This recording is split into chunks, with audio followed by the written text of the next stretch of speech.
Et je disais que quand la science donne à l'homme le savoir, quand la technique donne à l'homme le pouvoir, la philosophie, elle, au même titre que la religion, procure à l'homme ce qu'on appelle de la sagesse.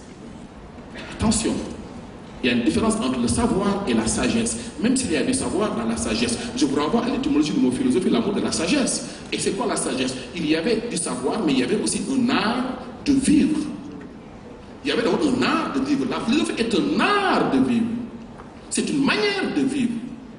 Et voilà pourquoi il ne faut pas penser que la philosophie est une simple réflexion, que la philosophie est purement théorique. Mais la philosophie a une dimension pratique. Je crois que c'est André Consponville qui disait que philosopher, c'est penser sa vie et vivre sa pensée. Il y a une dimension théorique. Il faut penser d'abord sa vie, mais il faut quelque part aussi vivre sa pensée. Parce qu'une philosophie ne vaut, c'est Socrate qui le disait, que lorsqu'elle est vécue. Une philosophie ne vaut que lorsqu'elle est vécue.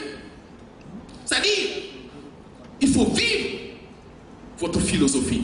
Il faut la vivre de cette manière. Philosopher, c'est penser sa vie et vivre sa pensée. Cela veut dire que donc la philosophie serait nécessaire.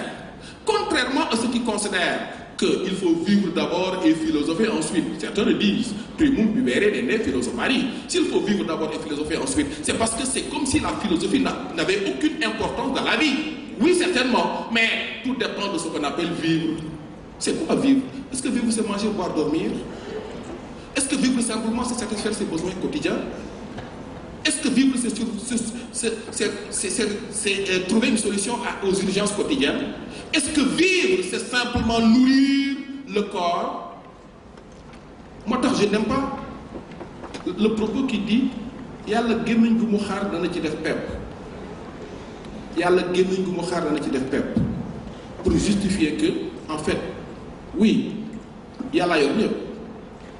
Espacement des naissances, contraception, mais écoutez, Yalla mooy sàkk ku mu sàkk dans le dundal. Mais c'est comme s'il n'y a pas d'enfant qui meurt de faim. Vous n'avez pas vu d'enfant mourir de faim? Et alors? Cela veut dire que l'homme n'est pas simplement un corps, il est aussi un esprit. Il faut nourrir le corps, mais il faut aussi nourrir l'esprit. Et la philosophie est une nourriture d'esprit. Mais quand vous avez le ventre plus gros que la tête, vous ne pouvez pas sentir la nécessité de la philosophie. Parce que la philosophie est une nourriture de l'esprit. Voilà pourquoi Descartes disait, c'est proprement avoir les yeux fermés, sans tâcher jamais de les ouvrir, que de vivre sans philosopher.